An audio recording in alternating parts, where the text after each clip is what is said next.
तो very good evening everyone, we are going to start पैडो tribe batch. ये batch specifically आपका जो है टीजीटी पीजीटी एग्जाम्स के लिए बनाया गया है। देखिए, हर एक एग्जाम की एक ना नीड होती है। अगर मैं बात करूं, देखिए हमारे फिजिकल एजुकेशन की फील्ड में दो टाइप के आपके एग्जामिनेशंस होते हैं। एक मोस्टली जो आपका आपको फिजिकल एजुकेशन टीचर्स बनाते हैं, जिसमें आप स्कूल्स में पढ़ाते हो। एक होता है हमारा हायर एजुकेशन के लिए। हायर एजुकेशन में आप क्या करते हो, कॉलेजेस के अंदर, यूनिवर्सिटीज के अंदर यहाँ पढ़ाते हो आप।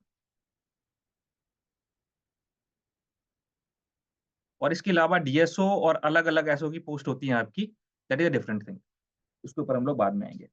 तो ये जो बैच है आपका पेडोट्राई बैच, ये जो भी आप स्कूल टीचर बनने के लिए एग्जामिनेशन होते हैं, वेदर चाहे वो आपका डीएसएसबी का हो, चाहे आपका केवीएस का हो, एनवीएस का हो, बीपीएससी हो, एमपी एमपी का जो आपका स्क्रीनिंग एग्जाम होने वाला है, यूपीटीजीटी हो, उन सभी के लिए ये वाला बैच आपका काम आएगा।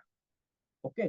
अब बात बट यहाँ पे ये आती है कि डीएसएसबी का पैटर्न अलग है,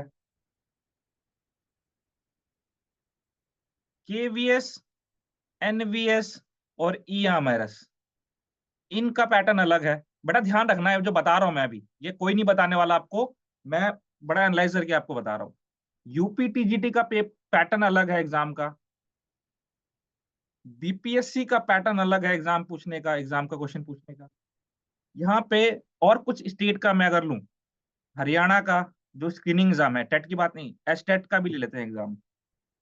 एसटेट का ले लो एग्जाम्पल, एमपी टेट का एग्जाम्पल ले लो, और आप इधर क्या कहते हैं, बिहार एसटेट का एग्जाम्पल ले लो। ठीक है। ये मोस्टली हमारे एग्जामिनेशंस होते हैं। अगर हम देखें तो जो मोस्टली, चाहे नॉर्थ ईस्ट का बच्चा हो या उधर उधर का बच्चा हो, ईस्ट का बच्चा हो, नॉर्थ का बच्चा हो, हर बच्चा एग्जाम। अब मैंने ये केवीएस, एनवीएस और ईएमआरएस एक साथ रखा है। मैंने डीएसएस भी अलग किया है, बीपीएससी अलग किया है, यूपीटीजीटी अलग किया है, ये टेट का एग्जामिनेशन जो होता है आपका, इसको अलग किया है। क्यों अलग किया है? क्योंकि इसके पीछे का एक स्पेसिफिक रीजन है। आपको इसमें जब क्वेश्चंस का लेवल दिखेगा, डीएसएसबी के अंदर वो अलग दिखेगा, केवीएस एनवीएस के अंदर क्वेश्चन पूछने का तरीका अलग है, यूपीटीजीटी के अंदर अलग है, बीपीएससी के अंदर अलग पैटर्न है, ये टेट के जितने भी एग्जामिनेशन होते हैं उनका अलग है। इसका थोड़ा इजी रहता है। आप केवीएस एनवीएस की अगर बात करूं मैं, तो केवीएस एनवीएस में क्या होता है, इसके अंदर आपके जो क्वेश्चंस बनते हैं वो कहीं ना कहीं आपके कॉन्सेप्ट को चेक करते हैं। ठीक है। और कॉन्सेप्चुअल टॉपिक्स आपके फिजिकल एजुकेशन के अंदर कुछ ही हैं, जैसे एक्सरसाइज फिजियोलॉजी हो गया, स्पोर्ट्स ट्रेनिंग हो गया, किन्सोलॉजी एंड बायोमैकेनिक्स हो गया। तो यही आपके कॉन्सेप्चुअल टॉपिक है जिसमें आपको डिटेल में पढ़ने की जरूरत है। और डिटेल में भी कितना, जितना आपके सिलेबस के अंदर है उससे ज्यादा नहीं, क्योंकि हमें टाइम भी सेव करना है। We have also first paper, तो उसके लिए भी हमें पढ़ाई करनी है। बाकी कई सारी चीजें, हिस्ट्री है, बाकी आपका टेस्ट एंड मेजरमेंट है, इन सभी को आपको एज इट इज लर्न करना है। ठीक है। इसमें आपको कॉन्सेप्ट डेवलप करने की जरूरत है। यूपीटीजीटी का अगर एग्जाम का प्रिपरेशन कर रहे हैं आप, you don't need to develop any concept. They will ask you straight forward questions, simple सा पूछ लेंगे आपसे स्ट्रेट फॉरवर्ड, तो आपको कोई कॉन्सेप्ट नहीं करना इसके अंदर। जो मेन चीज है वो है एमसीक्यू प्रैक्टिस। आप जितने एमसीक्यू प्रैक्टिस कर सकते हैं उतने ज्यादा करिए, और चीजों को बस पढ़ते रहिए और याद करते रहिए यूपीटीजीटी के अंदर। डीएसएसबी के अंदर अगर आपको डीएसएसबी का एग्जाम क्रैक करना है, we are not discussing here about the first part, हम लोग फिजिकल एजुकेशन का बात कर रहे हैं। फिजिकल एजुकेशन में you need to develop your concept along with book reading।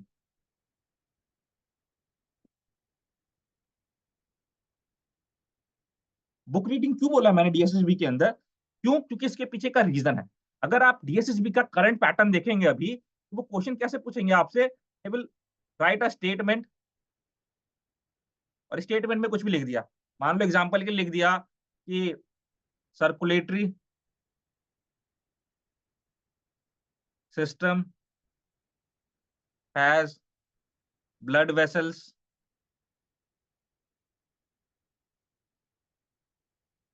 Heart, lungs, ये स्टेटमेंट 1 लिख दिया, एग्जाम्पल बोल रहा हूँ। स्टेटमेंट 2 में ऐसी कुछ बड़ी सी स्टेटमेंट लिख दी। तो आपके मोस्टली क्वेश्चन कैसे होंगे? स्टेटमेंट बेस्ड होंगे। और आप पढ़ क्या रहे हो जब क्लासेस के अंदर आ रहे हो, एग्जाम्पल के लिए बता रहा हूँ मैं, और पढ़ते क्या हो आप कॉम्पिटेटिव बुक से क्या करते हो? स्ट्रेट फॉरवर्ड पढ़ते हो। पढ़ लोगे हार्ट के 4 चैम्बर है, ठीक है, 2 वॉल्व है, वेंट्रिकुलर वॉल्व, ऐसे ऐसे नोड है, एवी नोड है, ये सब चीज पढ़ लोगे आप, बस जो आपके कॉम्पिटेटिव बुक्स में लिखा है। आप क्या करोगे? उसकी रीडिंग नहीं करोगे। और जब आप क्वेश्चन ही प्रैक्टिस करते हो ना, तो हमारे फिजिकल एजुकेशन के अंदर क्वेश्चन भी जो है वो स्ट्रेट फॉरवर्ड क्वेश्चन है, वो इस तरीके से आपको नहीं मिलेंगे डिस्क्रिप्टिव तरीके से। तो जब आप एग्जामिनेशन हॉल में जाते हो और जब देखते हो डिस्क्रिप्टिव टाइप का आपका क्वेश्चन है, तो आप 5 स्टार्टिंग के 5-7 क्वेश्चन तो बड़े अच्छे से कर लोगे, समझोगे।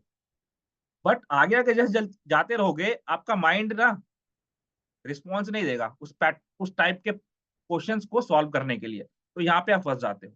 तो बुक रीडिंग करोगे तो आप जब क्वेश्चन सॉल्व करोगे ना, तो आप समझते जाओगे चीजों की, हाँ इसके अंदर ये चीज है, इसके अंदर ये चीज है।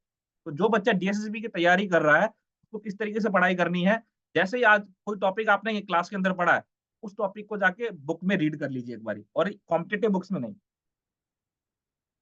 ठीक है, जिसके अंदर डिस्क्रिप्टिव बुक है, वो बुक्स वगैरह मैं आपको सारी बता दूंगा कहाँ से क्या है। ओके।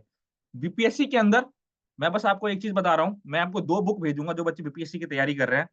2 बुक भेजूंगा मैं आपको, और बहुत इजी बुक है आपकी, और हमारे सिलेबस के अंदर भी सारी चीज कवर होंगी। बस वो 2 बुक पढ़नी है आपने, और ये मेरी गारंटी है 80 में से आपका 70-75 मार्क्स कहीं नहीं गया। मैं ये आज लिख के बोल रहा हूँ आपको। और जो चीज मैंने बता दी, अगर वो चीज आपने पढ़ ली है, तो 70-75 मार्क्स आपका कहीं नहीं गया। अगर इससे कम आ जाए 70-75 से, तो आप लोग की फीस रिटर्न है, ठीक है। इस बात को ध्यान रखना आप बीपीएससी की जो तैयारी कर रहा है। बाकी चंडीगढ़ टीजीटी की जो तैयारी कर रहा है, आपका चंडीगढ़ टीजीटी का भी एग्जाम होता है, अभी आने वाला है। चंडीगढ़ टीजीटी का जो लेवल ऑफ क्वेश्चन रहेगा, वो ज्यादा हाई नहीं रहेगा, इस बात को ध्यान रखना।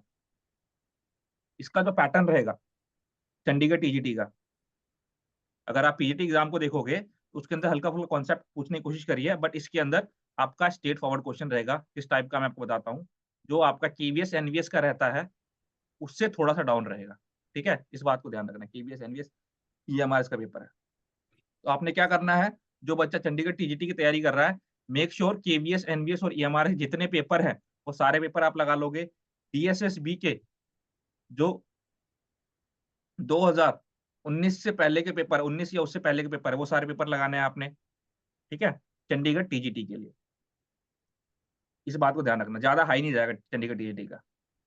और मैं आपको बताता भी जाऊंगा कि क्या क्या चीज पढ़नी है आपको। एस्टेट, अगर आप देखोगे एस्टेट का पेपर एनालाइज करोगे, तो पैटर्न सेम है इनका, बस डिफिकल्टी लेवल ये लोग इंक्रीज करते जा रहे हैं। ओके, एमपीटेट बिहार स्टेट का बहुत इजी पैटर्न रहता है आप। इस तरीके से ना, सबसे पहले अपने जो भी जिस भी एग्जाम की तैयारी कर रहे हो, उसकी नीड को समझो पहले, कि वो चीज पूछना क्या चाहता है। अब बीपीएससी के अंदर क्या है, मैं आपको बताता हूँ। इसके अंदर गेम एंड स्पोर्ट्स आता ही नहीं है। और कई टीचर्स मैंने ऐसे देखे हैं जो बीपीएससी का पढ़ा रहे हैं और उसके अंदर गेम एंड स्पोर्ट्स भी पढ़ा रहे हैं, जिसकी वजह से बच्चों का टाइम वेस्ट हो रहा है। यू डोंट नीड, अगर कोई बच्चा सिर्फ बीपीएससी की तैयारी कर रहा है, you don't need to study game and sports. ध्यान रखना उस बात को, ठीक है। गेम एंड स्पोर्ट्स नहीं आता आपका। तो अपना सिलेबस देखिए सबसे पहले कि सिलेबस में क्या है, सिलेबस को कवर करिए, उसके बाद एक्स्ट्रा ऑर्डिनरी जाइएगा चीजों पे। मैं सारी चीजें करवाऊंगा, बट अगर आपका एग्जाम जो है, वो उस हिसाब से पढ़िएगा आप लोग। तो नीड समझिए अपने एग्जाम की, रिक्वायरमेंट समझिए सबसे पहले। और टीजीटी के अंदर मैं आपको एक चीज बता देता हूँ, सबसे इंपॉर्टेंट फैक्टर क्या है? MCQ practice. एक चीज हैबिट बना लीजिए, रोज आपने कम से कम 100 से 200 एमसीक्यू सॉल्व करना है। एनी हाउ आपने 100-200 एमसीक्यू सॉल्व करना है, this is the key for the MCQ. अगर नहीं कर रहे हो तो फिर ये आपकी गलती है। आज से कह रहा हूं मैं आपको, कम से कम रोज 100-200 एमसीक्यू आपको सॉल्व करने हैं। और अपना जो याद करने का स्किल है, उसको डेवलप करना पड़ेगा आपको टीजीटी पीजीटी। जो बच्चा नेट में पढ़ रहा होगा, मेरे से बोल रहे होगे कि सर आप तो यहाँ पे बिल्कुल डिफरेंट स्ट्रैटेजी बता रहे हो। यस, बिल्कुल डिफरेंट स्ट्रैटेजी है टीजीटी पीजीटी के लिए। ओके, अगर किसी को क्वेश्चन है, कोई डाउट है, तो आप लोग पूछ सकते हो रिलेटेड टू इट, फिर उसके बाद हम लोग टॉपिक स्टार्ट कर रहे हैं। Yes, clear? एक बार कोई चैट बॉक्स में यस लिख के दे भेज दो। सबसे पहले अपने सिलेबस उठाओ और प्रीवियस ईयर क्वेश्चन उठाओ कि हाँ यार पूछना क्या चाहता है, क्या चीज है। क्लियर? चलो हम लोग स्टार्ट कर रहे हैं। सबसे पहले देखो मैं बताऊं एक चीज, सबसे इंपॉर्टेंट चीज क्या है? 11th एंड 12th की बुक, इसको कम से कम आप 5 बार रीड कर लो। और ये जो बड़ी बड़ी पब्लिकेशंस है ना, सरस्वती पब्लिकेशन है ना, बाकी और जो पब्लिकेशंस है, मत जाओ इनके पीछे। NCERT is the best. NCERT से बढ़िया कुछ नहीं है। सेल्फ रीडिंग करो, हाईलाइट करो चीजों को और उसके बाद पढ़ो। ठीक है, nothing is better than the NCERT. ये आपकी चाबी होने वाली है टीजीटी पीजीटी के लिए, अगर आप तैयारी कर रहे हैं। और मिस्टेक्स ही बता देता हूं मैं आप लोगों को। टीजीटी पीजीटी में बच्चे मिस्टेक्स क्या करते हैं? टीजीटी पीजीटी में बच्चे मिस्टेक्स करते हैं कि वो कई टॉपिक्स को इजी मान लेते हैं, but it is not easy topic. जैसे मैं आपको बताऊं, हिस्ट्री एंड प्रिंसिपल्स के अंदर आप बोलोगे मीनिंग ऑफ फिजिकल एजुकेशन बहुत इजी है, डेफिनेशन ऑफ फिजिकल, ये डेफिनेशन तो फिर भी आप लोगों को टफ लगता है। ऑब्जेक्टिव्स, एम, फिजिकल एजुकेशन बहुत इजी है। Do you think like that? क्या आपको लगता है कि फिजिकल एजुकेशन का जो एम एंड ऑब्जेक्टिव्स ये सब इजी है? किसी को लगता है कि ये टॉपिक इजी है, aim and objective of physical? Yes बताइए, आपको लगता है कि ये टॉपिक इजी है या डिफिकल्ट है? बोलिए यस नो। कैसा लगता है टॉपिक? पढ़ा होगा आपने ये, aim and objective of physical education. बोलो यस नो, कुछ ना बोलो। देखो इंटरेक्टिव क्लास होनी चाहिए मेरी।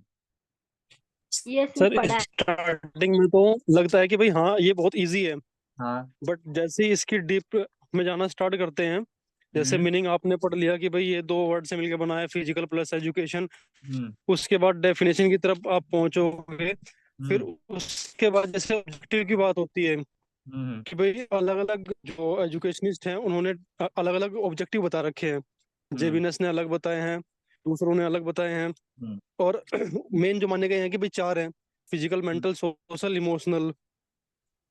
तो उस तरीके से जैसे फिर कुछ आगे बढ़ते हैं, वहाँ हम्म हमें एक तो सारे कोर्सेज पता होने चाहिए हम्म कि भाई कौन कौन से कोर्सेज होते हैं, किस लेवल के लिए होते हैं। क्योंकि अभी ये क्वेश्चन आया था कि भाई जो डीपीआई है वो किस लेवल के लिए होता है, हम्म और उसे हम इजी मान के छोड़ देते हैं कि भाई डीपीएड या फिर ये ऐसी एजुकेशन के बारे में कौन पूछेगा। हम्म यस करेक्ट, बिल्कुल करेक्ट। ठीक है, तो आपको लगता है कि ये टॉपिक इजी है, but it is not. No doubt easy है, कुछ है नहीं इसके अंदर, लेकिन बच्चे पढ़ते नहीं है। क्यों नहीं पढ़ते? इजी समझ के। तो बट ये टॉपिक बहुत इंपॉर्टेंट है, ये आपको मार्क्स देता है ये। ठीक है, बच्चे इसको छोड़ के जाते हैं, मैं बता रहा हूँ। बच्चे किसके ऊपर भागेंगे? स्पोर्ट्स ट्रेनिंग के ऊपर भागेंगे। बच्चे किसके ऊपर भागेंगे? साइकोलॉजी के ऊपर भागेंगे। बच्चे एक्सरसाइज फिजियोलॉजी के ऊपर भागेंगे। बच्चे इंसोलॉजी एंड बायोमैकेनिक्स के ऊपर भागेंगे। इसके ऊपर नहीं आते वो। ठीक है, तो आपको इसके ऊपर काम करना है। ये चीज तो होंगी, और ये चीज तो मैं ऐसे ही पढ़ा दूंगा आप लोगों को कि फिजिकल एजुकेशन के अंदर मतलब आप सबके बाप होने वाले हो। I am telling you. Okay, इस हिसाब से पढ़ा दूंगा मैं आपको ये सारे टॉपिक, इतने कॉन्सेप्ट क्लियर कर दूंगा आपको। तो बट हमें ये चीज भी अच्छे से समझना है, यहाँ पे भी हमें मार्क्स स्कोर करना है। तो इन टॉपिक्स के लिए सबसे इंपॉर्टेंट चीज क्या होती है? की पॉइंट्स। अगर जैसे मैं बात करूं, जेबी नेस्ट ने डेफिनेशन दी है फिजिकल एजुकेशन की। अब डेफिनेशन इसकी इतनी बड़ी है, बहुत लंबी चौड़ी है। अब हमें क्या लंबी चौड़ी पूरी डेफिनेशन याद करनी है? नहीं बेटा, हमें इसके की पॉइंट्स याद रखने हैं कि इसने किसको लेकर डेफिनेशन दी है। मान लो एग्जांपल के लिए, बिग मसल एक्टिविटीज को लेकर इसने, big muscle activities and related responses, इसको लेकर इसने डेफिनेशन दी है, रिलेटेड रिस्पॉन्सेज। ये चीज होगी। ओके, यहीं पे बिग मसल एक्टिविटी लिखा है शुभ्रा ने, और यहीं पे आपके एचसी बख्श साहब आते हैं फिल्म के अंदर। अब एचसी बख्श साहब ने भी फिजिकल एजुकेशन डेफिनेशन दी है, और इन्होंने भी, इनके डेफिनेशन में बिग मसल है, इनके डेफिनेशन में बिग मसल है। बट यहाँ पे बिग मसल एक्टिविटीज के साथ साथ इन्होंने किस चीज को और दिया है? मीडियम बनाया है बिग मसल एक्टिविटीज को एजुकेशन का पार्ट में। ओके, तो आपको क्या करना है, जब दो चीज सिमिलर लगे तो इनके बीच में डिफ्रेंशिएट कर लो कि अगर ये दो चीज सिमिलर है तो इनके बीच में अलग अलग क्या चीज है, इन दोनों को अलग क्या क्या चीज बनाती है। तो ये एक की टर्म मिला मुझे, मीडियम, जो जेबी नेश की डेफिनेशन और एचसी बक की डेफिनेशन को अलग कर। मैं आप लोग को समझाना क्या चाहता हूं, मान लो एग्जाम्पल के लिए मेरे पास क्या हो गया, ये दलजीत है। ठीक है, अब ये दो मेरे पास सेम ना, कहते हैं ना कि कॉपी, कार्बन कॉपी, दलजीत की एक जो है कार्बन कॉपी, यहाँ पे हम शकल है एकदम, ये दलजीत है और ये दलजीत की हम शकल है, ये भी दलजीत है, ये भी दलजीत है। अब मुझे अगर इन दोनों के बीच में डिफ्रेंशिएट करना हो तो मैं क्या कर सकता हूं, मैं बोल सकता हूं, देखो यहाँ पे क्या बोल सकता हूं मैं, कि ये दलजीत 1 है, इसकी एक आई छोटी है, और दलजीत जो ये सेकंड है, इसकी दोनों आई बराबर है। ठीक है, मैं देखूंगा इसकी नेक बड़ी है, इसका नेक बड़ा है, इसका नेक छोटा है, स्मॉल है। तो क्या करना है, हमें डिफ्रेंशिएट करना है। दो टॉपिक जाते हैं जिसमें हम कंफ्यूजन होते हैं, मतलब चार ऑप्शंस तो आप एलिमिनेट कर लेते हो, चार में से दो ऑप्शन तो एलिमिनेट कर लेते हो, दो ऑप्शन के अंदर आप फंसते हो। इन दो, मान लो ये स्ट्रेन एग्जाम्पल की बता रहा हूँ और स्ट्रेन में आप कंफ्यूज हो रहे हो, तो जब आप स्टडी कर रहे हो और स्टार्टिंग में ही आपको स्ट्रेन और स्ट्रेन के अंदर आपको डिफरेंशिएट पता है कि हाँ इसके अंदर ये सब प्रॉपर्टीज है, इसके अंदर ये सब प्रॉपर्टीज है, तो आप आराम से क्वेश्चन सॉल्व कर लोगे।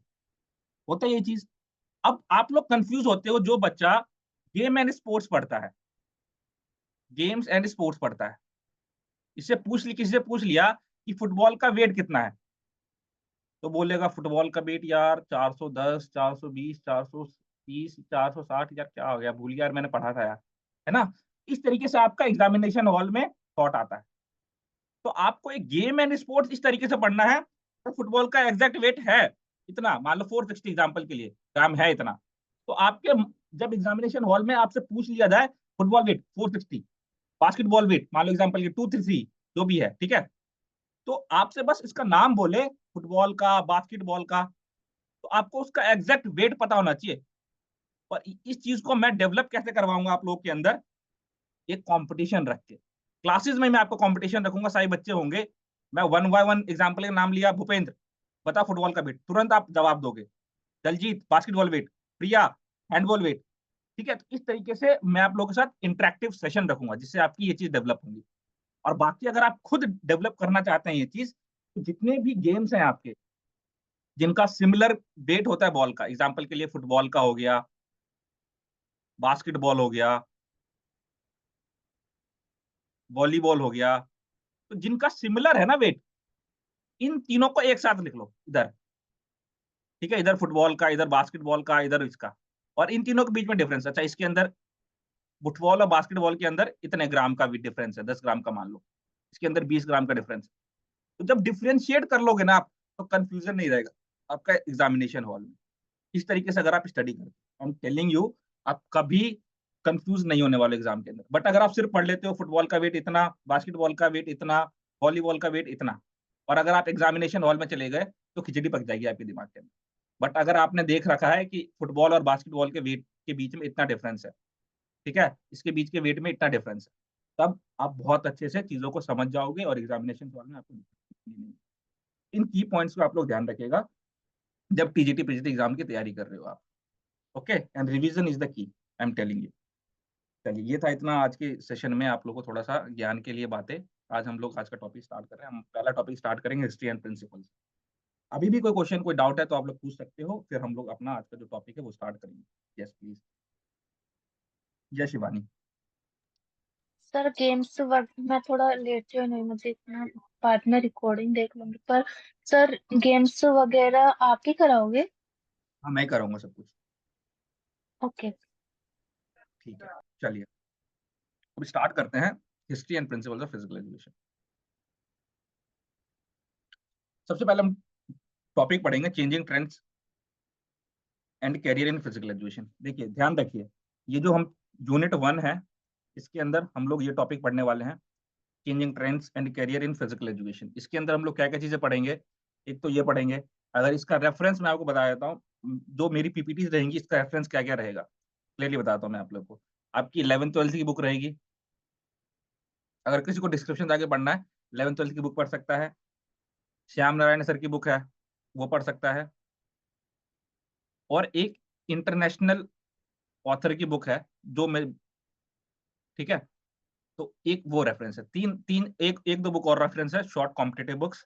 ठीक है, इन 3 4 मेरे रेफरेंसेस रहेंगे आपके जो भी नोट्स बनेंगे। ठीक है, और जो भी आपको लाइन दिखेगी, अगर एग्जाम के अंदर क्वेश्चन आता है और कोई क्वेश्चन गलत है तो आप आराम से देख सकते हो कि इन्हीं 4 बुक से आप जाके रेफरेंस लगा सकते हो उसकी। तो ये रेफरेंसेस रहने वाले हैं आपके, जो भी ये टीजीटी पीजीटी कोर्स का मेरा सिलेबस होने वाला है, आपका पढ़ाने वाला हूँ। ठीक है, 11th-12th श्याम नारायण सर, एक इंटरनेशनल ऑथर की बुक है वो मैं आपको भेज दूंगा, और 1-2 बुक और रहती है शॉर्ट कॉम्पिटेटिव बुक्स, इन सभी से आपका पूरा पूरा रहने वाला। इसके अंदर नोट्स जरूर बनाइए अपने, बहुत अच्छा रहेगा आप लोगों के लिए। जो बच्चे नेट वाले हैं, हाँ आप बना सकते हो नोट्स इसके भी अलग से, नेट के साथ नहीं, इसके अलग से बना सकते हो आप। याद रखने की कैपेबिलिटीज अपनी इंप्रूव करिए। आइए सबसे पहले फिजिकल एजुकेशन। फिजिकल एजुकेशन जैसे आपको नाम से ही पता है, फिजिकल प्लस एजुकेशन, इसका मीनिंग क्या है। बट मीनिंग समझने से पहले देखते हैं कि फिजिकल एजुकेशन आया कहाँ से। इस ऐसा तो नहीं कि फिजिकल एजुकेशन बस टपक गया, कहीं ना कहीं से आया होगा, कुछ ना कुछ तो हुआ होगा इसके अंदर। तो अगर थोड़ी सी मैं अगर हिस्ट्री के बारे में बताऊं फिजिकल एजुकेशन की, तो जब हम लोग पढ़ते हैं ग्रीस की हिस्ट्री, इसके अंदर हम लोग क्या फिजिकल एजुकेशन का नाम नहीं पढ़ते, उसके अंदर हम लोग पढ़ते हैं किसका, जिम्नास्टिक्स का नाम। ठीक है, तो स्टार्टिंग में ये हुआ, फिर इसका इवोल्यूशन हुआ, फिजिकल ट्रेनिंग हुआ, फिर उसके बाद आपका ऐसे इवोल्यूशन हुआ, और लास्ट में जाके आपका फिजिकल एजुकेशन आया। We will studied in upcoming slides. तो इस तरीके से इसका इन्वेंशन हुआ, तब फिजिकल एजुकेशन आया। तो फिजिकल एजुकेशन का डेफिनेशन है क्या बेसिकली, देखिए फिजिकल, जैसे आपको ये वर्ड बताता है, फिजिकल मींस कि आपका कोई फिजिकल स्ट्रक्चर, ठीक है, जो आपके बॉडी से रिलेट करता है, बेसिकली फिजिकली आपके फिजिकल बॉडी से रिलेट करता है, आपके फिजिकल बॉडी के कैरेक्टरिस्टिक्स को दिखाता है, तो वो हो गया physical. Education is a broad term, ठीक है, एजुकेशन क्या है, एक ब्रॉड टर्म है। अगर एजुकेशन का मैं आपको other than the book definition बताऊं, तो वो ये हो सकता है कि एजुकेशन एक ऐसा प्रोसेस है हमारा, एजुकेशन एक ऐसा प्रोसेस है कि जिसके थ्रू ना, जब हम एजुकेशन ग्रैब करते हैं किसी भी चीज के फील्ड में, तो उससे हमारे सबसे पहले नॉलेज के अंदर चेंजेस आता है। इस बात को ध्यान रखिएगा, जब हम एजुकेशन ग्रैब करते हैं सबसे पहले हमारे नॉलेज के अंदर चेंजेस आता है। नॉलेज जैसी हम लोग ग्रैब करते हैं तो हमारे एटीट्यूड के अंदर चेंजेस आता है, और जैसी एटीट्यूड के अंदर चेंजेस आया, हमारे बिहेवियर के अंदर चेंजेस आता है। तो फिजिकल एजुकेशन का अगर हम लोग डेफिनेशन देखें, तो हम क्या कर रहे हैं यहाँ पे, जो हमारा फिजिकल बॉडी कैरेक्टरिस्टिक्स है उसके बारे में हम एजुकेशन ग्रैब कर रहे हैं, जिससे हमारे किसके अंदर चेंजेस आए, हमारे बिहेवियर के अंदर चेंजेस आए। ये हो गई एक right definition according to me, ठीक है, बिल्कुल कंटिन्यूस प्रोसेस ऑफ लर्निंग है और सारी चीजें हैं, बट ये है definition according to me. But आपकी बुक के अंदर क्या लिखा हुआ है, बुक के अंदर आपका लिखा हुआ है ये सारा चीज कि फिजिकल एंड्योरेंस, वो जितने कंपोनेंट्स हैं आपके physical health related, physical fitness के, उनको डेवलप करने के लिए आपका फिजिकल एजुकेशन का रोल आता है, तो ध्यान रखिएगा आप लोग। ओके, एजुकेशन का मतलब यहाँ पे क्या बताया गया है, आपके बुक के अंदर ये बताया गया है कि ये क्या है, आपके लाइफ को एक सिस्टमैटिक इंस्ट्रक्शन और ट्रेनिंग प्रोवाइड करता है, उसके लिए प्रिपेयर करता है आपको फिजिकल एजुकेशन। ये आपका डेफिनेशन बताया गया है, मीनिंग बताया गया है फिजिकल एजुकेशन का। अलग अलग मीनिंग हो सकता है, आप भी अपनी मीनिंग निकाल सकते हैं, ठीक है अपना। एक बात ध्यान रखिए, जब आप स्टडी कर रहे हैं ना, तो अपनी ना क्रिटिकल स्किल डेवलप करिए, एनालिटिकल स्किल अपनी डेवलप करिए, ठीक है। बट इसने बोल दिया है तो यही सेम चीज नहीं रटनी, हमें हमें अपना लॉजिक लगाना है इसके पीछे, कि अगर ये बोला गया तो क्यों बोला गया, और अपना लॉजिक भी देना है कि ये भी चीज भी तो हो सकता है, ठीक है। तो इस तरीके से जब आप पढ़ेंगे तो आपको अच्छे से चीजें और समझ आएंगी, और आप देखोगे आपके अंदर बहुत ज्यादा इंप्रूवमेंट है। अब आते हैं सबसे इंपॉर्टेंट फैक्टर के ऊपर, डेफिनेशंस ऑफ फिजिकल एजुकेशन। यहां से आपका क्वेश्चन बनता है टीजीटी बीजीटी के अंदर, ठीक है, और यहीं से आप कंफ्यूज होते हैं। तो यहाँ पे मैंने कुछ की पॉइंट्स रखे हैं आप लोगों के लिए, उन की पॉइंट्स को आइए सबसे पहले हम लोग देखते हैं। देखिए, डेल्बर्ट ऑब्रेटिफर, इसने डेफिनेशन क्या दी है, physical education is the sum of those experience which come to the individual through movement. तो सबसे पहले मैं आपको इसका मतलब समझा देता हूं, फिर बताता हूं मैं कि इसको आप याद कैसे रखोगे। देखिए, फिजिकल डेल्बर्ट ऑब्रेटिफर ने जो इसकी डेफिनेशन दी है फिजिकल एजुकेशन की, उसने बोला है कि फिजिकल एजुकेशन क्या है, बेसिकली जो हमारे एक्सपीरियंसेस हैं। मान लो बचपन में आपने क्रिकेट खेला, थोड़े बड़े हुए आप, आपने क्या पढ़ा, साइंस की बुक पढ़ी, या कोई एक्टिविटी आपने की, ठीक है। तो ये एक्सपीरियंस आपके लाइफ के अंदर एड ऑन होते रहे, ठीक है, ये एक्सपीरियंस आपके लाइफ के अंदर एड ऑन होते रहे। तो इसने क्या बोला है कि फिजिकल एजुकेशन जो है ये some of those experiences which come to the individual, किसी इंडिविजुअल के लाइफ में थ्रू मूवमेंट। अब ये मूवमेंट क्या है, आप लोग पढ़ते हो कि फिजिकल एजुकेशन को अब हम लोग मूवमेंट एजुकेशन ही बोलते हैं, फिजिकल एजुकेशन को हम लोग मूवमेंट एजुकेशन ही बोलते हैं। यस, ये बहुत जगह आप लोगों ने पढ़ा होगा। क्या समझते हो आप लोग movement education? Yes please, anyone who wants to try, तब इसका डेफिनेशन को आप अच्छे समझ पाओगे, जब इस वर्ड को समझ पाओगे मूवमेंट का मतलब क्या है। यस, कोई ट्राई करना चाहता है? मूवमेंट का मतलब क्या है? What is the meaning of movement here? या फिजिकल एजुकेशन को मूवमेंट एजुकेशन क्यों बोलते हैं? ट्राई करिए, ट्राई करिए, सही गलत कुछ भी बोलो, कुछ तो ट्राई कि करो। फिजिकल है ना सर, फिजिकल वर्ड से हम समझ सकते हैं कि मोटर हाँ, और मोटर। मोशन जो हो रहा है उससे रिलेट कर रहे हैं तो। मोटर और मोशन से रिलेट कर रहे हैं, ओके, ठीक है। किसने बोला ये? गुड, भूपेंद्र ने, ठीक है। अब देखिए मूवमेंट का मतलब क्या, मूवमेंट एजुकेशन का मतलब क्या है, ये आपका आगे है, मैं बताता हूँ। मूवमेंट एजुकेशन का मतलब यहाँ पे ये है कि देखिए जब कोई एक इंडिविजुअल होता है ना, वो अपनी लाइफ के अंदर मूव ऑन करता रहता है, मतलब कि मूवमेंट करता रहता है। मूवमेंट कहने का मतलब यहाँ पे है कि एक इंडिविजुअल के लाइफ में ना चेंजेस आता रहता है। कौन सा चेंजेस? मूवमेंट का मतलब यहाँ पे समझ लो एक तरीके से चेंजेस। कैसे कैसा changes? Physical changes, emotional changes, social changes. तो इन सब जो ये चेंजेस हो रहे हैं ना, उन चेंजेस को डिफाइन कर रहा है आपका मूवमेंट, ठीक है, कि टाइम टू टाइम जो इंडिविजुअल है वो मूव करता जा रहा है। कहां से? जो भी इसके मान लो ये फिजिकल चेंजेस हो गया, इमोशनल चेंजेस हो गया, सोशल चेंजेस हो गया, इसलिए फिजिकल एजुकेशन को मूवमेंट एजुकेशन भी बोला जाता है, ठीक है। हाँ, बॉडी के कैरेक्टरिस्टिक्स होगा, सारे चीज जो भी ना, मूव कर रहे हो आप, एक जगह स्टेबल नहीं हो आप, ठीक है, डायनामिक हो, स्टैटिक नहीं हो, ठीक है, इसलिए इसको मूवमेंट एजुकेशन भी बोला जाता है। We will cover it in detail in upcoming slides, ठीक है। तो क्या बोला है यहाँ पे डॉल्बर्ट अफ्रेटफर साहब ने कि फिजिकल एजुकेशन क्या है? सम ऑफ दोज एक्सपीरियंस, ठीक है। मान लो यहाँ पे अगर मैं एग्जांपल लूं किसी का, भूपेंद्र का एग्जांपल लेते हैं। देखो इंडिविजुअल क्या, मान लो भूपेंद्र है, और डेफिनेशन क्या बोलना चाहता है कि physical education is the sum of those experience. पहले क्रिकेट खेलता था, फिर ये बुक पढ़ी इसने, ये एक्सपीरियंस हुआ, ये एक्सपीरियंस हुआ, एक ये एक्सपीरियंस हुआ, ये एक्सपीरियंस हुआ। इन सभी एक्सपीरियंस का सम एक इंडिविजुअल के ऊपर थ्रू मूवमेंट, यहाँ पे मूवमेंट के थ्रू, यहाँ पे क्या चेंजेस आया? फिजिकल स्ट्रक्चर के चेंजेस आया। साइंस जब पढ़ी तो इसका नॉलेज के अंदर चेंजेस आया, ठीक है। यहाँ पे बॉडी स्ट्रक्चर के अंदर चेंजेस आया, यहाँ पे कुछ और चेंजेस आया। देख रहे हो, इसी चीज को तो हमने मूवमेंट बोला बेटा, ये देखिए इसी चीज को तो हमने मूवमेंट बोला, जो चेंजेस आ रहा था, फिजिकल, इमोशनल, सोशल, ये सारा जो चेंजेस आ रहा था। तो this is the meaning of the emotion, sorry this is the meaning of the movement. Clear now? Movement का मतलब क्या होता है, ये डेफिनेशन क्या बोलना चाहता है, समझ आया अभी? बताइए यस या नो, कि मूवमेंट वर्ड का मतलब सर यहाँ है और एक बार डेफिनेशन। रिपीट करना थोड़ा। देखो ये डेफिनेशन ये बोलना चाहता है कि शिवानी है, ठीक है। ऑब्जेक्टिफर साहब ने शिवानी के लिए क्या बोला है फिजिकल एजुकेशन की डेफिनेशन को लेके, कि फिजिकल एजुकेशन क्या है कि जो भी शिवानी के लाइफ के अंदर एक्सपीरियंसेस आए हैं, और वो एक्सपीरियंस कैसे आ रहे हैं? मूवमेंट से आ रहा है, मतलब चेंजेस आ रहा है, कभी फिजिकल चेंजेस, कभी इमोशनल चेंजेस, ठीक है, इस तरीके बॉडिकल चेंज, बॉडी के अंदर चेंजेस आ रहे हैं। तो जब ये चेंजेस आ रहे हैं, ठीक है, इन सब चेंजेस का जो एक्सपीरियंस है दैट इज फिजिकल एजुकेशन एक इंडिविजुअल की लाइफ में। यही बोला है डेल्बर्ट ऑब्रेटफर साहब ने, ओके। ये डेफिनेशन है आपका, ये डेफिनेशन बोलना चाहता है इसके अंदर। ये तो हमें समझ आ गई ओके। डेफिनेशन। अब इसको याद कैसे करें, इसको याद कैसे करना है? तो याद करने की बहुत बढ़िया सी ट्रिक मैंने बनाई है आप लोगों के लिए। देखिए जब इसके नाम को आप देखेंगे डेल्बर्ट, तो सबसे पहले वर्ड है डी और दूसरा है ई।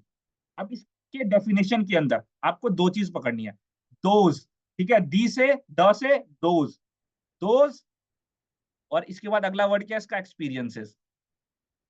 दोज एक्सपीरियंसेस डेफिनेशन में देख लो, यहाँ पे है दोज एक्सपीरियंसेस। तो ये डेल्बर्ट ऑब्रेटफर सामने था, ये आपको सिर्फ एक डेफिनेशन के अंदर मिल रहा है। तो डेल्बर्ट ऑब्रेटफर अगर आपको देखने को मिल जाए या फिर दोज एक्सपीरियंस आपको देखने को मिल जाए तो समझ जाना ये दोनों इंटरलिंक्ड है।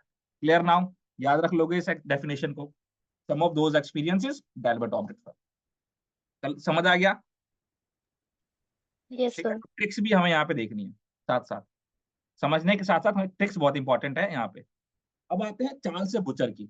तो हर एक डेफिनेशन को इतना डेप्थ में नहीं जाएंगे हम लोग क्योंकि बहुत टाइम लग जाएगा, नहीं तो एक डेफिनेशन को ही हम लोग एक दिन के अंदर पढ़ेंगे, तो हमें और भी चीजें करनी है। तो मैंने आपको मतलब बता दिया है, आप लोग समझ सकते हो। चार्ल्स से बुचर ने क्या बोला है? चार्ल्स से बुचर ने बोला है आपका कि जो फिजिकल एजुकेशन है वो इंटीग्रल पार्ट है टोटल एजुकेशन प्रोसेस का। ठीक है, इस बात को ध्यान रखना आप कि चार्ल्स से बचर ने integral part of total education बोला है। तो चार्ल्स से बचर, आप डेफिनेशन सिर्फ ऐसे याद कर लेना नॉर्मली, चार्ल्स से बचर का integral part of total education, इस तरीके। बाकी इसके बाद जितने डेफिनेशन है सभी का कोई ना कोई ट्रिक है। चार्ल्स से बचर का बस integral part of total education आप लोग याद रखिए। ओके, अब आइए जे एफ विलियम्स पे, जे एफ विलियम्स के ऊपर।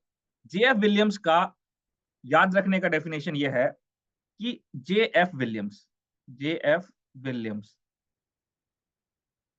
अब यहां पे ना जो जे एफ विलियम्स है इसके लास्ट वाले वर्ड को लीजिए, सम, एस से सम हो गया, एम से मेंस, तो सम ऑफ मेंस, और एफ से इधर वाला लेना फिजिकल एक्टिविटी, फर्स्ट से फिजिकल। ठीक है, तो जे एफ विलियम को कैसे याद रखोगे?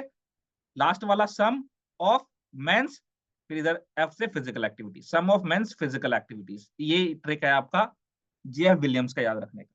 ओके, ध्यान रखना इस चीज को। Got it? फिर उसके बाद हम आते हैं फोर्थ डेफिनेशन के ऊपर, थर्ड फोर्थ डेफिनेशन जो है जेबी नेश की। तो जेबी नेश की डेफिनेशन याद रखने का, एक तो याद रखते हो कि जब भी big muscle activity, big muscle आपकी इन्वॉल्व होगी और बिग मसल से जब भी आपकी कोई एक्टिविटी होगी तो कोई भी चीज हो उसका नाश ही होना है। जब भी आप big muscle activity, big muscle से एक्टिविटी करोगे, ठीक है, जब आपका बड़ी बड़ी मसल्स इन्वॉल्व है आपकी किसी एक्टिविटी में, ठीक है, तो उससे फिर नाश ही होना है चीजों का। इस बात को ध्यान रखना, कोई पतला सा है तो नाश नहीं होगा, लेकिन बड़ी मसल्स हैं तो नाश ही होना है आपका। इस तरीके से आप इसको याद रखते हो। बाकी इधर जेबी नेश के अंदर बी भी है, तो इससे भी आप बिग मसल एक्टिविटीज को याद कर सकते हो।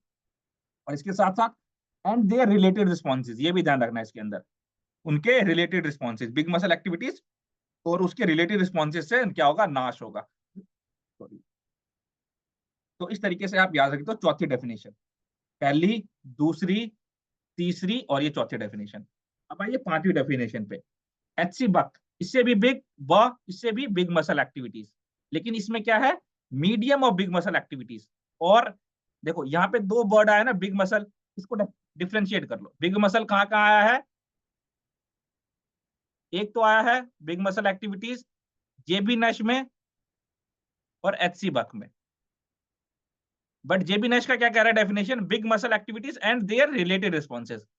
एचसी बक का क्या कह रहा है? Medium of big muscle activities. ठीक है, तो अगर इस तरीके से पढ़ोगे तब आपको डाउट नहीं होगा एग्जाम के अंदर। इस तरीके से अगर आप नोट्स बनाओगे, पढ़ोगे तो डाउट नहीं होगा। बट अगर सिर्फ आप ये पढ़ लोगे कि हाँ जेबी नेश ये कह रहा है और एचसी बक ये कह रहा है, तो एग्जामिनेशन हॉल के अंदर डाउट क्रिएट होगा। बट डिफ्रेंशिएट कर लोगे तो डाउट क्रिएट नहीं होगा। इस बात को ध्यान रखना। अब अरे यार, ये तो कैसिडी की डेफिनेशन है। Physical education is the sum of changes in individual caused by experiences centering motor activity. इसको सीसी कॉवल को काट देना, ये कैसिडी की डेफिनेशन।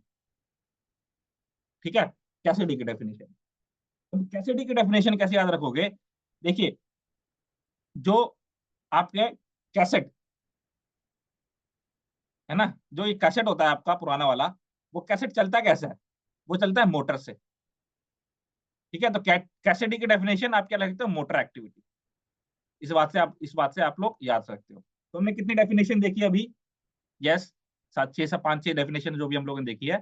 तो सबसे पहले डेफिनेशन किसकी थी? डेल्बर्ट ऑब्रेटफर की। डेल्बर्ट ऑब्रेटफर की। अरे अच्छी राइटिंग लिखता हूँ। इस तरीके से नोट्स बनाते जाना आपने। डेल्बर्ट ऑब्रेटफर, ऑब्रेटिफर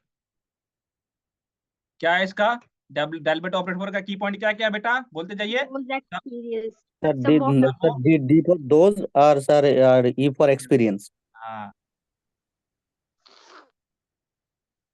फिर इसके बाद डेल्बर्ट ऑपरेटर के बाद हमने किसकी डेफिनेशन देखी थी, चार्ल्स से बचर की। से बचत।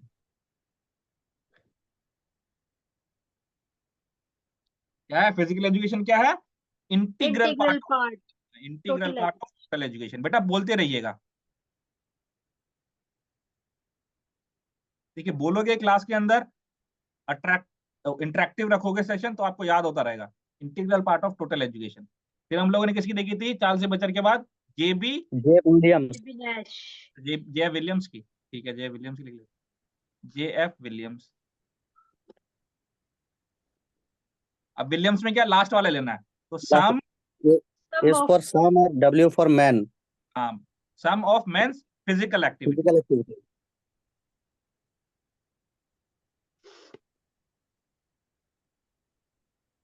और उसके बाद जे विलियम्स के बाद अगर हम देखें तो किसकी थी, जेबी जेबी नेश। जेबी नेश की।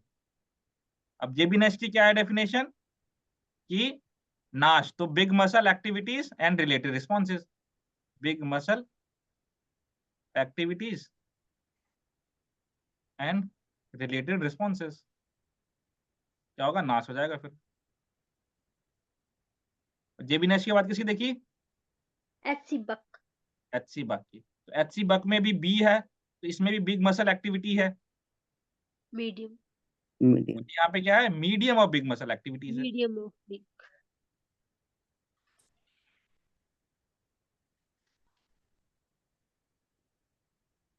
ठीक है, इसको ऐसे लिख सकते हैं। फिर इसके बाद एचसी बक के बाद हमने किसकी डेफिनेशन देखी थी, Cost. कैसिडी। कैसेडी। कैसिडी क्या था, मोटर एक्टिविटीज। कैसेट क्या चलता है, मोटर चलता है, तो मोटर एक्टिविटीज। Motor.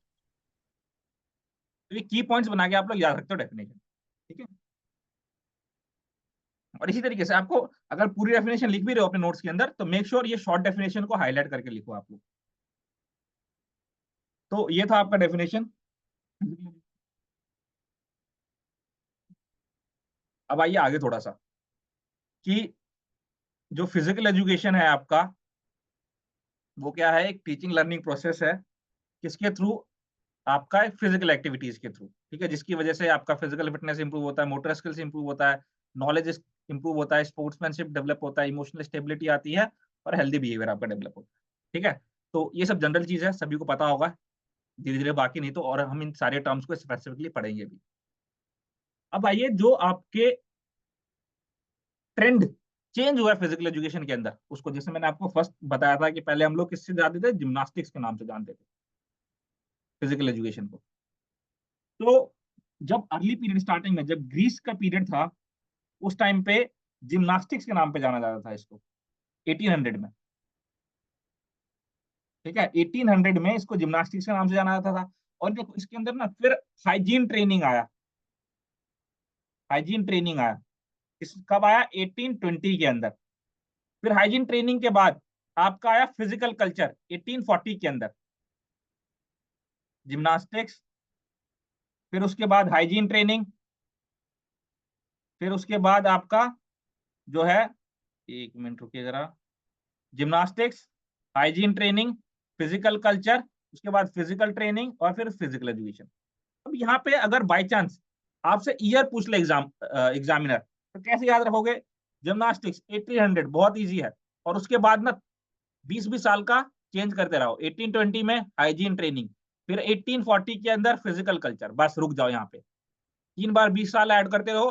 फिर उसके बाद दोबारा 1800 से स्टार्ट हुआ था ना, जैसे ही फिजिकल आया, ठीक है, ट्रेनिंग के ऊपर जैसे आ गए, फिजिकल ट्रेनिंग की जैसे बात करने लगे, कल्चर के ऊपर हट गए, फिजिकल ट्रेनिंग के ऊपर जैसे आप आ गए, तो 1900 स्टार्ट कर, और फिर इसमें भी 20 साल का चेंज, 1920।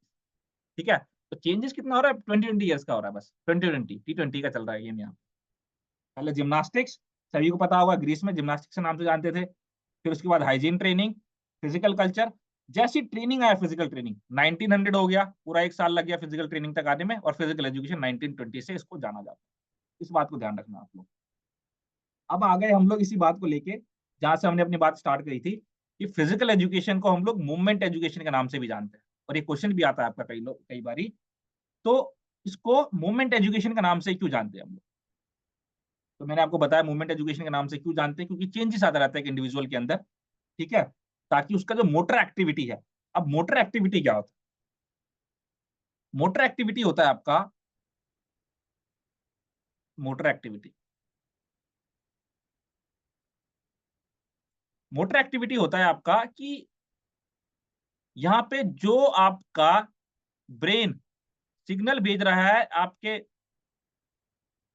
लेग्स को, आर्म्स को, या आपके बॉडी पार्ट्स को किसी एक्टिविटी को परफॉर्म करने के लिए, इसको हम लोग बोलते हैं मोटर एक्टिविटी, ठीक है, मोटर एक्टिविटी। जब आपके ब्रेन से, मान लो आपने क्या देखा, यहाँ पे एक शेर को देखा, एग्जाम्पल के लिए मान लो यहाँ पे आपने एक लायन को देखा, ठीक है। अब जब लायन को देखा आपने, तो आपने इसको सेंसरी पार्ट से देखा, ठीक है, आपने आई से देखा इसको। अब यहाँ पे आपका इसका इंटरप्रिटेशन होगा ब्रेन के अंदर कि यार ये लायन है, ये तो खा जाएगा मेरे को, है ना।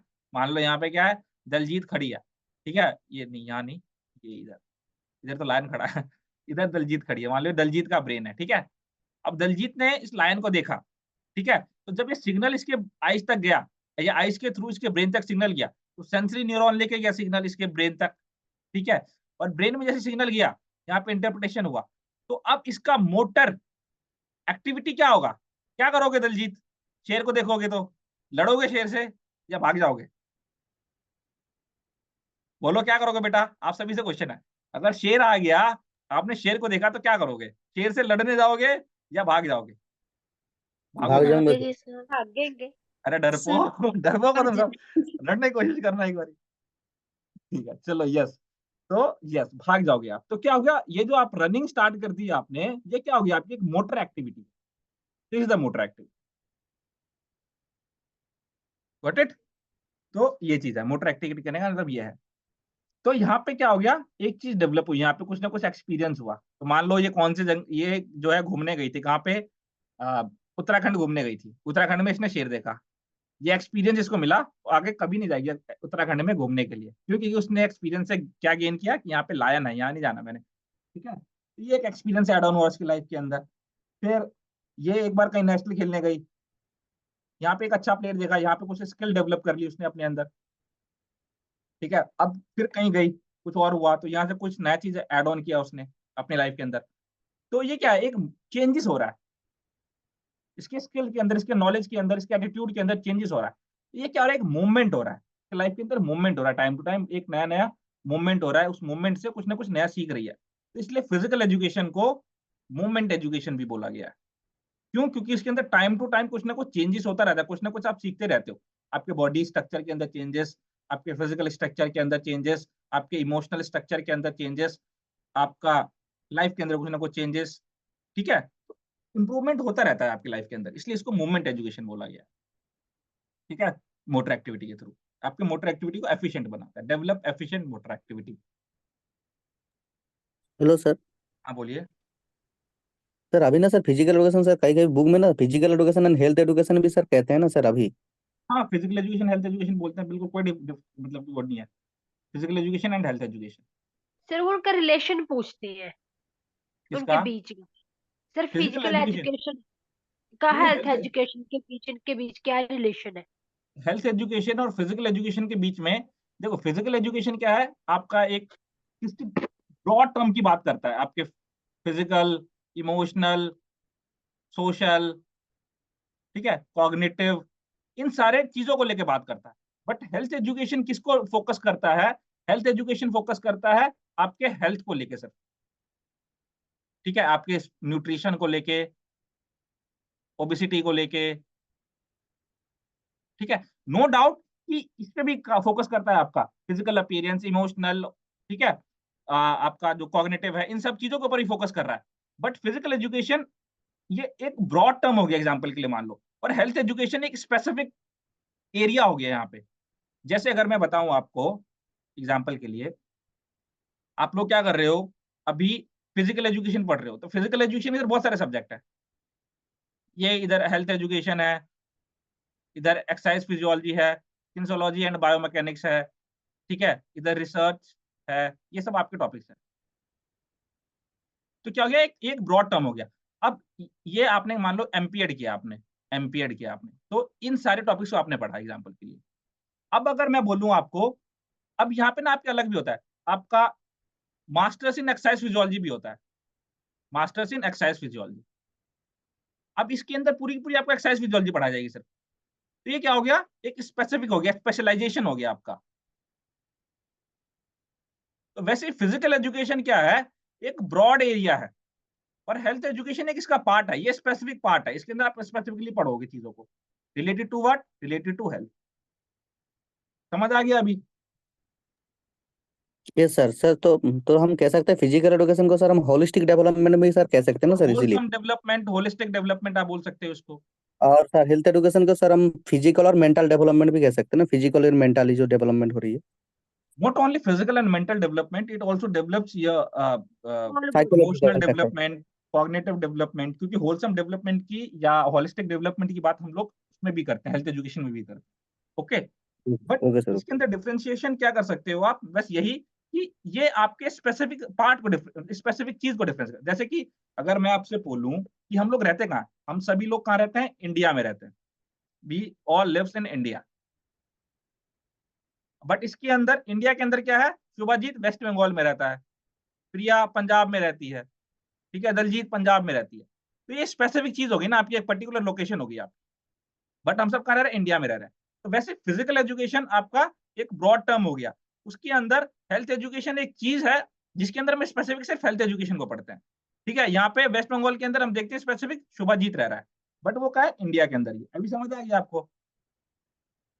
Yes sir, yes sir. हाँ, जैसे आप लोग बीपीएड एमपीएड में जब कोई टॉपिक को सेलेक्ट करते हो, मान लो गेम्स होते हैं आपके सेमेस्टर के अंदर, आपको एथलेटिक्स भी देते हैं, हैंडबॉल भी मिलेगा, बास्केट 6 6 महीने में आपका चेंज होता रहता है, बट आपका एक स्पेशलाइजेशन गेम रहता है, स्पेशलाइजेशन रहता है आपका, रहता है ना। तो health education is specialised thing अगर हम बात करें यहाँ पे, बस ये डिफरेंस है और कुछ नहीं है। अब ये significance of physical education programme in schools, अब इसके अंदर ना आपको इन चीजों को देखो, 14 ये 14 आपके सिग्निफिकेंस है फिजिकल एजुकेशन प्रोग्राम स्कूल्स के अंदर। तो इनको क्या करना है आपको, कई चीजें तो बड़े बेसिक बेसिक्स हैं, ठीक है, जैसे कि improve physical fitness, develop skill. Physical fitness improve करना है, नॉर्मल सी चीजें सभी को पता है कि फिजिकल फिटनेस इंप्रूव होगा। डेवलप स्किल्स, कौन सी स्किल बताइए? अगर आप इसको फिजिकल एजुकेशन को प्रोग्राम को स्कूल के अंदर देते हो तो ये डेवलप स्किल्स को डेवलप करता है, कौन से स्किल्स को डेवलप करता है? यस फिजिकल बताइए। Physical skills, physical skills. Physical skills कैसे, जैसे कि आपके क्या क्या डेवलप होगा, अगर आप फिजिकली, सिंपल सा लॉजिक लगाना है अपना, अगर फिजिकल एक्टिविटी में आप इन्वॉल्व हो, ठीक है, तो क्या कौन कौन सी स्किल डेवलप होंगी आपकी? सिर्फ फिटनेस। रिफ्लेक्ट, क्या चीज, रिफ्लेक्सेस आपकी डेवलप होंगी, है ना। फिर उसके बाद आपका न्यूरोमस्कुलर कोऑर्डिनेशन डेवलप होगा। सिर्फ तो इमोशनल डेवलपमेंट। स्किल्स की बात की है, स्किल्स की। अब इमोशनल डेवलपमेंट क्या आपकी स्किल है क्या? देखो यहाँ पे ये चीज पकड़ना है, ध्यान समझना, skill, is it skill, skill है क्या वो? ठीक है, तो रिफ्लेक्सेस, रिफ्लेक्सेस डेवलप करने से आपकी स्किल्स डेवलप होंगी, ठीक है ना। कैसी स्किल, मान लो आप बॉल कैच कर रहे हो अच्छे से, न्यूरोमस्कुलर डेवलप होने से। तो बस यही गलतियां करते हैं हम लोग जब एग्जाम्स के अंदर जाते हैं, तो अब इन छोटी चीजों को हमें ध्यान रखना है। ओके प्रिया, समझ आ गया? सर मैं स्किल नहीं सुनाई दिया मेरे को तो। हाँ हाँ, कोई दिक्कत नहीं, कोई दिक्कत नहीं, बस यही हमसे ना अब ध्यान भी नहीं जाता हमारे एग्जाम के ऊपर ऐसे करके। तो इन सब छोटी छोटी चीजों को हम लोग ध्यान रखना है, ठीक है। तो physical growth and development, intellectual development, emotional control development, social adjustment, personal adjustment, neuromuscular development, cultural integration, leadership qualities, ये सब चीजें आपकी डेवलप होती हैं। तो ये सारे पूरे 14 से 14 आपके लिखे हुए हैं यहाँ पे। तो आप बस एक बार इसको ना गो थ्रू कर लेना, याद रखने की जरूरत नहीं है, बस एक बार गो थ्रू कर लेना इसको कि हाँ क्या क्या चीजें हैं, बस, और कुछ ज्यादा टाइम नहीं करना। देखो, encourages constructive use of leisure time. अब जब आप इसको देखोगे ऑप्शंस के अंदर कि अब क्वेश्चन आ गया कि what are the significance of physical education programme in school, और आपको एक अगर ऑप्शन दे दिया इनकरेजेस, बाकी सब ऑप्शन तो आप सही देख रहे हो, और उसमें आपको ऑप्शन मिलेगा encourages constructive use of leisure time, तो आपको लगेगा यार ये होगा नहीं, ये होगा, ठीक है, आप थोड़ी देर के लिए सोचोगे इसके ऊपर है, लेकिन ये it is a part of significance of physical education programme in school, इसको आप लोग ध्यान रखना कि इट इज पार्ट। अब क्या कहना चाहता है ये, encourages constructive use of leisure time, कि जो आपका टाइम है उसको एक कंस्ट्रक्टिव मैनर में यूज करो। कंस्ट्रक्टिव मैनर में कहने का मतलब क्या है कि जब एक स्टूडेंट होता है, आप सभी को पता है कि जो एक स्टूडेंट होता है कूदता रहता है यहाँ से वहां, होता है ना, आप लोग देखते हो घर के अंदर कि बच्चा बड़ा शैतान है, यहाँ वहां घूमता रहता है, उनके अंदर ना एक सरप्लस एनर्जी का सरप्लस रहता है, मतलब कि एक्स्ट्रा एनर्जी रहती है उनके अंदर, स्टूडेंट्स के अंदर, छोटे बच्चों के अंदर।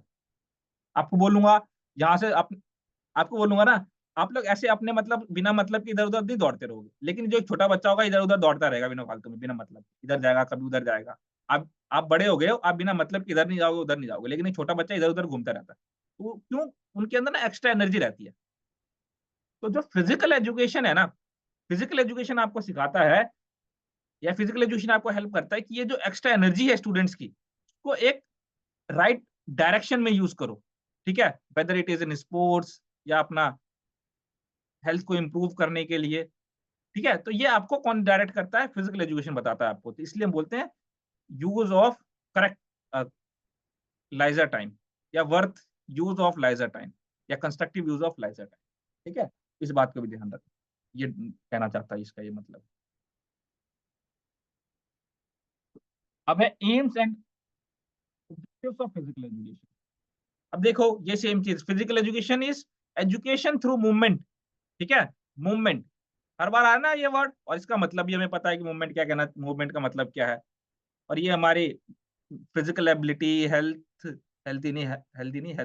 नॉलेजेबल, स्किलफुल, क्रिएटिव, प्रोडक्टिव, ये सारी चीज नॉर्मल चीज है, आप सभी को पता होगा।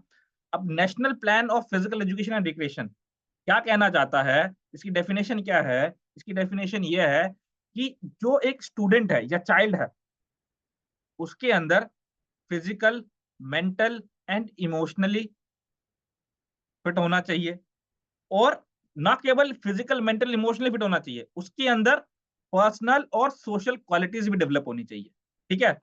ये किसकी डेफिनेशन से है, ये आपका national plan of physical education and recreation. तो अब देखो इतना बड़ा डेफिनेशन लिखा, अब इतनी बड़ी डेफिनेशन को आप शॉर्ट में कैसे लिख सकते हो, इतने बड़े डेफिनेशन को आप शॉर्ट में इस तरीके से लिख सकते हो जब आप नोट्स,